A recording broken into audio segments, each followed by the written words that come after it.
BrenTech here, where tech is made simple. Earlier this week, Microsoft released Edge version 108, which is the latest stable release.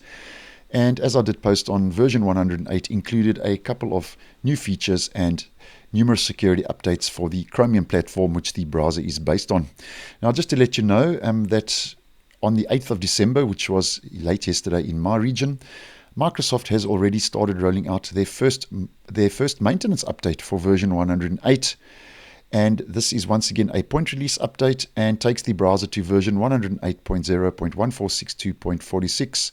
And that point release has been upgraded from 0.42 to 0.46. Now, it's quite normal for Microsoft to roll out maintenance updates between major version upgrades because they normally don't roll out any bug and performance fixes when they do release a version upgrade like they did with version 108 as an example earlier this week. So quite common for Microsoft to make maintenance updates that address bugs and performance issues in the browser available between major releases.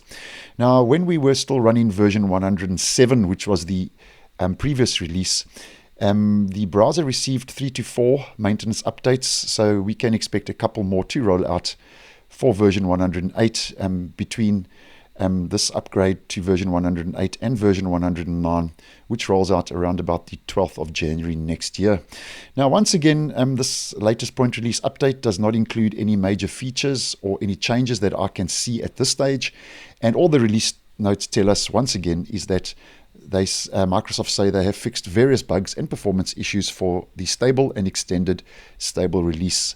And Microsoft doesn't mention what those fixes include, but as I always do suggest, as these are maintenance updates to address problems and issues in the browser, just double check your browser's up to date, as it may fix and address any issues you are experiencing or having with the Edge web browser. So thanks for watching, and I will see you in the next one.